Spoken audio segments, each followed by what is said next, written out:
हाँ तो guys welcome back to another video. तो आज की वीडियो है यूएसडीटी फंड के बारे में, जो कि 30 दिसंबर, जिसकी डेट है कि 30 दिसंबर को यूएसडीटी जो है वो डीलिस्ट हो जाएगा यूरोपियन एक्सचेंजेस से। ठीक है। तो इसका इफ़ेक्ट क्या आएगा मार्केट पे, क्रिप्टो मार्केट पे क्या इफ़ेक्ट आ सकता है इसका, हम उसके बारे में बात करेंगे। ठीक है। तो वीडियो शुरू करने से पहले वीडियो को लाइक कर दो और चैनल को सब्सक्राइब कर दो अगर अभी तक नहीं किया हुआ। ठीक है। और चलते हैं हम as soon as possible video की तरफ। जो वीडियो का टॉपिक है कि यूएसडीटी का जो फंड है उससे मार्केट को क्या इम्पेक्ट पड़ सकता है। ठीक है।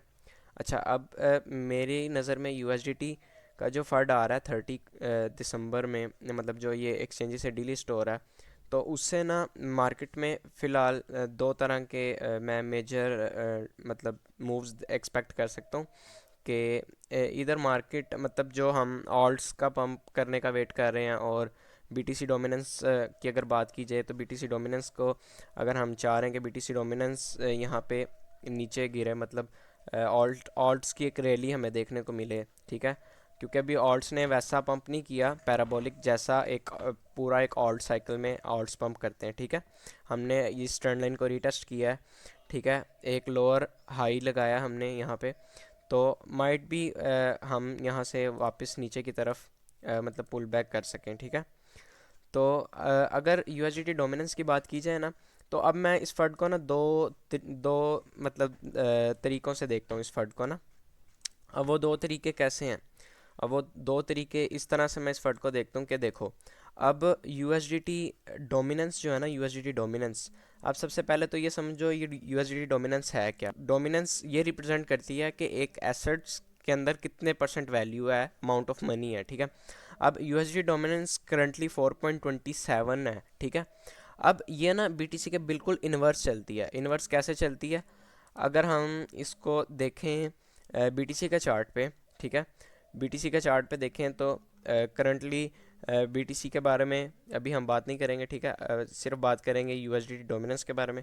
अगर मैं यूएसडीटी डोमिनेंस का चार्ट लगाऊं ना यहाँ पे, ठीक है, बीटीसी के साथ कंपेयर करूं, तो ये बिल्कुल इसके इन्वर्स चलती है। जो डोमिनेंस है ना, बिल्कुल बीटीसी के इन्वर्स चलती है। अब देखो, बीटीसी यहाँ से बेरिश है तो डोमिनेंस बुलिश है। ठीक है।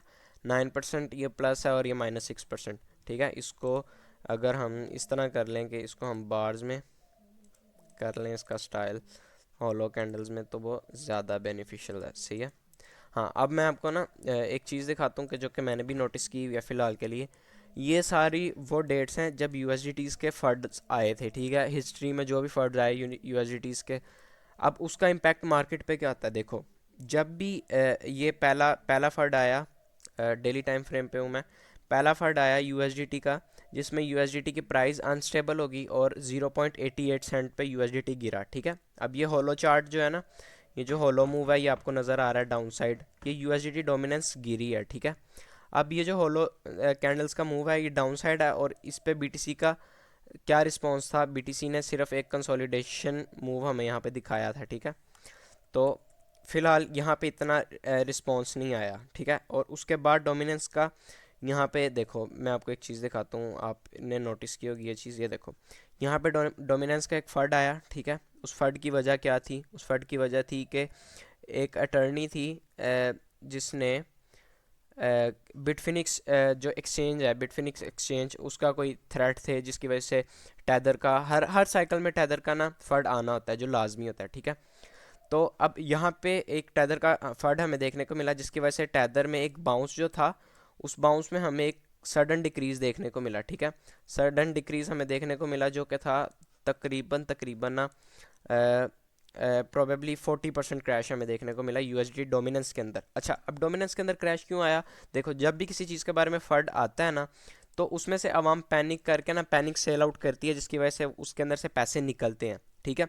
अब जाहिर है, जब एक चीज़ के अंदर से पैसे निकलेंगे तो दूसरी चीज़ के अंदर पैसे जाएंगे। ठीक है। तो आवाम क्या करती है, जब इस तरह का यूएसडीटी का फंड आता है ना, तो आवाम अपने पैसे या ऑल्ट्स में डाल लेती है पैसे। ठीक है। या बीटीसी बाय कर लेती है। ठीक है। क्योंकि वो यूएसडीटी के पेयर से निकल आते हैं। ठीक है। तो अब जैसे ही हमें ये चीज़ देखने को मिली है ना, यहाँ पे यूएसडीटी का फंड हमें देखने को मिला और ये मार्केट यहाँ से गिरी है, तो वहाँ से बीटीसी का रिएक्शन देखो, बीटीसी ने पंप किया 65%। ठीक है। ये चीज़ यहाँ पे अब देखो, ये डिपेंड करता है दो रीजंस में, ठीक है। अब दो रीजंस में कैसे डिपेंड करता है ये, ऐसे कि अगर देखो, अगर तो जो फंड है वो यूएसडीटी पे नेगेटिव बिहेव करता है तो यूएसडीटी कोलैप्स करेगा और उसके रिजल्ट में डोमिनेंस कोलैप्स करेगी। और डोमिनेंस से मतलब अगर यूएसडीटी के टेदर के अंदर से पैसा निकल रहा है तो जाहिर है वो ऑल्ट्स में जा रहा है या दूसरे स्टेबल कॉइन्स में जा रहा है, तो वो पंप करेंगे, ठीक है। और सेकंड दफ़ा जो फंड आया तब हमें बिटकॉइन की एक रैली देखने को मिली, ठीक है। Let's move on to third one, ठीक है। थर्ड वन की तरफ चलते हैं। थर्ड थर्ड फंड जो आया था हमारे पास वो आया था जी मंडे 11 में और 2020, ठीक है। 2020 में हमारे पास फंड आया। अच्छा, अब इसमें बहुत ज़्यादा गैप भी है, कितने परसेंट गैप है, ठीक है। गैप है हमारे पास 21% गैप है, ठीक है। अब इसमें अब ये डेली टाइम फ्रेम की बात हो रही है, ठीक है।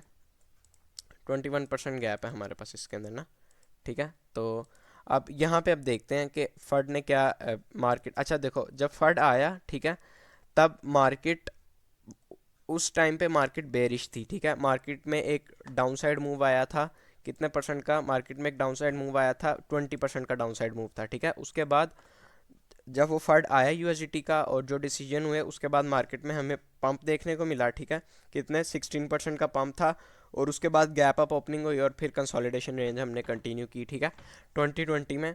तो इतना मतलब बुल साइकिल भी नहीं था और हम नॉर्मल कंसोलिडेट कर रहे थे, ठीक है, बीटीसी की प्राइस में।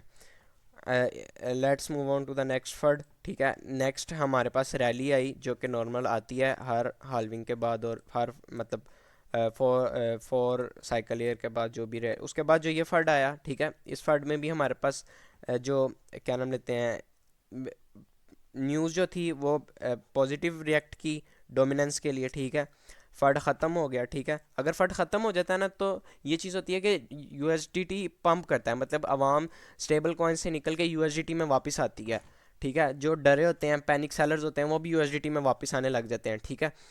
तो रिटेलर्स वापस आने लग जाते हैं, ये चीज़ होती है। तब जब यूएसडीटी फिर पंप करता है ना तो फिर बीटीसी डंप करता है, ठीक है। अवाम बीटीसी के अंदर से अपना पैसा निकालती है, ठीक है, ये चीज़ भी होती है। तो यहाँ पे बीटीसी के अंदर हमें 25% की करेक्शन देखने को मिली, मतलब 2021 में, ठीक है। उसके बाद जो फंड आया, उसके बाद वाले फंड की तरफ भी नज़र डालते हैं। अच्छा, उसके बाद ये फंड आया, ठीक है, उसके बाद ये फंड आया, ठीक है, यूएसडीटी का। इसमें भी इसका रीज़न भी हम बात अगर करते हैं तो मैंने लिखा हुआ है लेकिन आई कॉन्ट रीड दैट। खैर जो भी रीज़न है, लेकिन वीडियो के टॉपिक की तरफ ही हम ध्यान देते हैं। अब यहाँ पे भी यूएसडीटी का फंड था, यूएसडीटी में हमें करेक्शन मिली 8%, मतलब 25% करेक्शन थी डेली टाइम फ्रेम पे और उसी करेक्शन के अकॉर्डिंग बीटीसी ने पंप किया हमारे पास प्रोबेबली 44%, ठीक है। तो अब ये यूएसडीटी का माइट भी हुई पंप ऑन दैट 30 दिसंबर और माइट हुई डंप, ठीक है। दो तरह से चीज़ें प्ले आउट हो सकती हैं, ठीक है। फिर उसके बाद ये एक फंड आया हमारे पास, ठीक है। अब इस फंड में क्या था, इस फंड में वही पंप, ठीक है, देन यूएसडीटी डोमिनेंस डंप और हमारे पास एक बीटीसी में अच्छी सी रैली देखने को मिली हमें, ठीक है, जो कि काफ़ी मतलब 56% की रैली थी हमारे पास, ठीक है।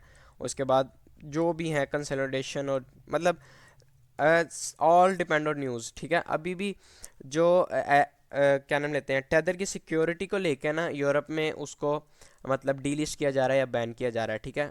वो सिक्योरिटी किस लिहाज से टेदर की सिक्योरिटी को देखी जा रहा है, क्योंकि ये जो आपको पता है लूमिया वाला क्रैश हुआ था और जो भी क्रैश हुए थे ना, इसकी वजह से अब आवाम ज़्यादातर यूएसडीटीज रखती है अपने वॉलेट्स में, ठीक है। अब वॉलेट तो नहीं बताता कि आपके पैसे इस टाइम कौन सी कंट्री में है, ठीक है। वॉलेट तो एक मतलब ऐसी मतलब वो प्राइवेसी है आपकी, ठीक है। वो आपको नहीं बताएगा कि कितने यूएसडीटी कहाँ पड़े हुए हैं, ठीक है, कौन से मुल्क में पड़े हुए हैं, वो लॉगिन कहाँ से हो रहा है वॉलेट, और ये ईटीसी ये यूएसडीटी अलाउ नहीं करता, ठीक है। मतलब ये चीज़ें सारी वो प्राइवेट रखता है एक यूज़र की, ठीक है। तो यूरोपियन एक्सचेंजेस कह रही थी कि हमें आप ये डाटा भी देना ताकि कोई फ्रॉड ना कर सके, जो भी कॉइन लॉन्च करते हैं वो रग पुल ना कर सकें, ठीक है, ये चीज़ें। तो यूएसडीटी ने इस चीज़ की परमिशन, उन्होंने कहा कि हम ये चीज़ अलाउ नहीं कर सकते, तो उन्होंने कहा चलो भाई अपना बोरिया बिस्तरा समेटो और चले जाओ, ठीक है, हमें नहीं चाहिए। तो अवाम इसलिए ना, अभी अगर मैं आपको ये भी दिखाऊं ना कि अवाम मूव कर रही है यूएसडीटी से यूएसडीसी में, वो कैसे, अब देखो यूएसडीटी का जो मार्केट कैप है ना वो है 139 बिलियन, ठीक है। लेट्स जूम इन, हाँ 139 बिलियन बिलियन है प्रोबेबली। हाँ, हाँ 139 बिलियन का मार्केट कैप है टेदर का, ठीक है। अब टेदर में से पैसा निकल रहा है। अब देखो ये 7 डेज में -1% आ गया और टेदर की वैल्यू भी 0.99 है। अब ये स्टेबल कॉइन्स जो होते हैं ना, जब ये अनस्टेबल होते हैं ना तो ये 0.99 पे गिरते हैं, और अगर इनमें कोई अच्छा पंप आ जाए तो इनकी वैल्यू 1.01 हो जाती है। ऐसा सीन चलता रहता है इनमें, ठीक है। तो आवाम भी इसमें से निकल के, टेदर में से निकल के यूएसडीसी में ज़्यादा शिफ्ट हो रही है, ठीक है, जो पैनिक कर रहे हैं, ठीक है। तो यहाँ से अब देखो, टेदर का इतना बड़ा मार्केट कैप है। फर्स्ट ऑफ ऑल डरने की ज़रूरत नहीं है इसमें। टेदर 139 बिलियन का मार्केट कैप जो होगा ना, वो 7-8 दिन में ख़त्म नहीं हो जाएगा, ठीक है। मार्केट में बहुत ज़्यादा करेक्शन भी आई तो 2.5 से 3% की करेक्शन आ सकती है, ठीक है। लेकिन मुझे जहाँ तक पर्सनली लग रहा है ना कि हम पंप करेंगे, ठीक है। क्योंकि यूएसडीटी से अगर पैसा जाएगा तो ऑल्ट्स में जाएगा या बीटीसी में जाएगा, ठीक है।